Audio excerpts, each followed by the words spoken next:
Good morning, everyone. Thank you so much for joining me. It's a real treat to be with you here this morning. I've got my Jingle Bell merch on because it's a cozy kind of day to cuddle up and talk about stitching. So, jumping right in, we have Stitching in Action, and this is Seasons of the Heart Spring, stitched by Debbie.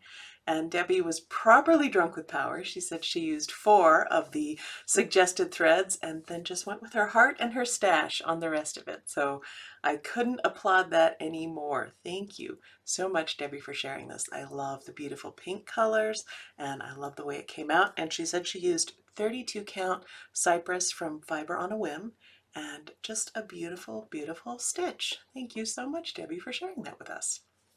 Next up, what I'm stitching, I've actually been able to get some personal stitching done, which is always a treat. And I have been working on the Greyhound Santa from Dirty Annie's. So this one here.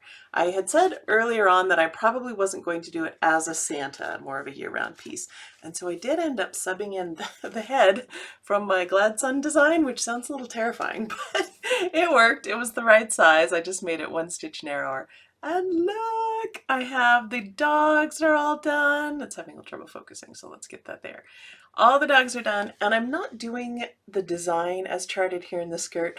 I'm just showing off this beautiful variegated thread, so I'm really happy.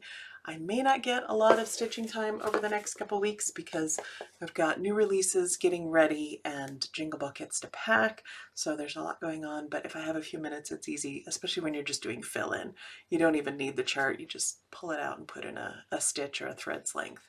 So yeah, pretty excited about that.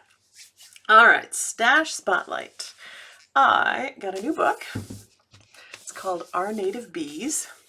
And I got this because I've been working on a pollinator design for market next year, which I'm really excited about. I hope it comes out well, but I wanted to have a little bit more information about specifically native bees. So this book is great. It has a lot of great photographs, and I'm just going to share one of my favorites. This is called A Sunflower Chimney Bee, and you can just see this beautiful little bee bum. She's heading home. You can see why it's called a chimney bee, to her little chimney that she's made. Isn't that great? So we'll see if I can manage to work that into the design. And yeah, pretty excited.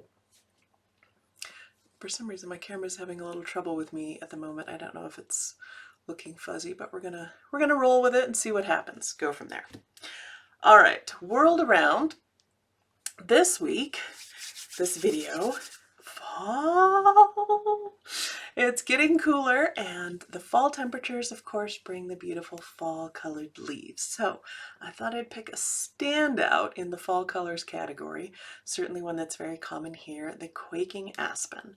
And it would be a good opportunity to learn about these. Now, I love these trees in general. They have this beautiful white bark and these lovely little bright green leaves are just stunning. And because of the way the leaves are attached, and that's the reason they're called quaking aspen, they look as though they're constantly in motion with every little shift in the wind. In fact, the quaking aspen was the inspiration for the trees that I used in the Moggy Manor design, and probably that picture's gonna be on that side, but that was just telling you how much I like them. But this time of year, they really shine, and I mean that they literally almost shine, because those leaves turn the brightest intense gold, and particularly because they're so often mixed in with other kinds of trees like dark evergreens, those leaves are just so took this opportunity to learn about the quaking aspen, and one thing I found fascinating, they are actually this giant organism. So every clump or clone of aspen is all connected through a single root system. They are the plants that rise up above the ground, the trees that we think of as the real plant, are clones of each other, and they're all connected through this root system that is actually the main organism. And because of this, those root systems can stay dormant for years until proper conditions arise, and then they send up new trees. They are the oldest living organisms on Earth at the moment. There's a stand of aspen, or a clone of aspen, in a Utah state park. Let's see, which one is it? Fish Lake National Forest in Utah, that is 80,000 years old. And it's because all of those trees above the ground could be killed off by a fire or a harsh winter, and everything below the ground is still one organism, is still connected, is still living and healing itself, and then when conditions are right again, we'll send up new trees. Also, because of the way that they grow in these clumps together of groups of clones, it's the heaviest organism, living organism in the world, because they all count as one single organism that's just sending up different clones through various roots. So that was pretty cool. I also learned that aspen trees are special in that they grow all year round, even in winter.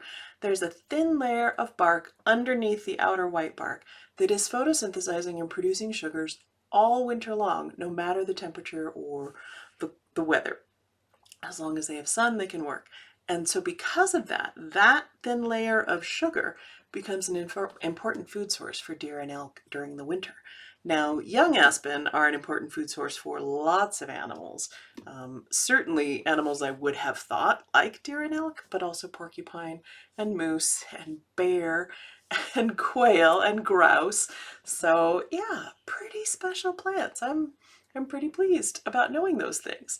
The wood is also interesting. It's used for a lot of things like matches because it's flammable but not very, and saunas because it's flexible but not splintery, and also for chopsticks, which I had no idea.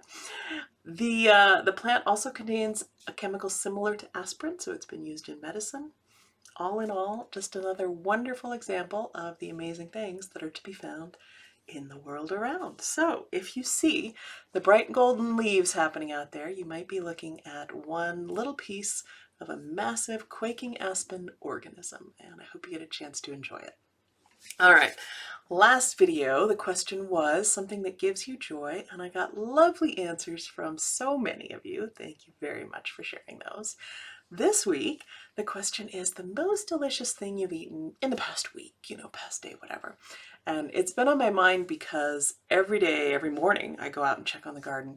We were very lucky. We had a bit of a cold snap recently, but where we live tends to run a few degrees warmer than a lot of the surrounding areas. And so we avoided the freeze that stopped a lot of gardens in their tracks. So we are still getting tomatoes and strawberries because we have alpine strawberries. We're still getting them this time of year. And so every morning I get to go out and have a delicious little cherry tomato off the vine or a fresh strawberry. And it's a really, really wonderful thing. I'm not sure there's anything more delicious than that. So I hope you are also getting to eat something spectacular that just gives you a moment of great joy. All right, best thing. Oh my goodness. You guys. Jingle Ball tickets went on sale yesterday, and thanks to the amazing Stephanie, who has put in so many hundreds of hours of work, getting a new platform, doing all the work, giving us all of our media packs and telling us what to do and walking us through when we call her and say, Steph, I don't know how to do the thing. How do you make it do the thing? So that's mostly me. Yeah, I'm the one who does that. So tickets went on sale yesterday and so many of you signed up, and I'm so very excited for this, and especially now that I know how many kits I need to make. I know how many people get to come to the class, and I'm really, really excited. We are putting up our Christmas decorations early, right after Halloween, so that we can have an appropriate seasonal background to shoot our entertainment videos for the Jingle Ball. I know my husband and son are looking forward to all of the kit supplies actually moving on out of our home and onto your home. So that's exciting too. We have to do that to clear room for the Christmas decorations. There won't be any space. But I'm so excited, and I'm so excited for this event because it's something you can participate in at any level that works for you. If it's just, you want to buy your ticket and you want to browse and chat with other Stitchers and watch the entertainment videos, that's great. That's great. I'm so happy you're going to do that. And if you want to take classes, that's also great. There are great classes. So I just so much appreciate all of you who are joining us, and we're going to have a wonderful time. All right, on to giveaway. Last video, and I forgot to take it out of the packet, so I'm not going to do that right this second because it's a bit of a faff. But it's this whole amazing set of When I Think of the Alphabet by Puntini. Let's see if we can get a better photograph here. I'm upgrading some of my equipment, so we have a different camera and a different light today. I've got, oh, the technology. I've got a facing downward camera that I'm learning so that when I teach the class, you'll be able to get close-ups of what I'm doing with my hands. We've got all sorts of stuff going on, so the better camera should be able to give us a little bit better close-up. Anyway, this was the giveaway. The keyword was spell. Thank you so many of you for using it so creatively. And the winner is Sugar Hill Stitcher. So if you get in touch with me, send me your mailing address, I will send this out to you. All right, to give away this video, something I picked up at Market, and it's just a quick little stitch. It's only, I think, 60 by 100. Happiness in every stitch. And the best part is I got the Dinky Dyes thread pack to go with it. And I think this is just a beautiful Christmassy kind of a palette. So if you use the word happy in your comments, you'll get this beautiful chart from MTV Design, the lovely silks from Dinky Dyes, and I will get that out to you. All right, announcements. Puppy video is very short this week. Sometimes I'm going to put it together and I realize we haven't taken a lot of pictures, and then usually I start thinking about taking pictures, so we take many, many more for the next video, but this is one of those short ones. I am off to go ahead and work on finishing some new release models for Christmas and getting them photographed, so it's going to be a busy weekend for me. But I hope you are getting to do something fun as well. I so appreciate your taking time to sit down and chat with me this morning. I hope you're having a lovely day, and I very much look forward to seeing you again in 2 weeks. Talk to you later. Bye.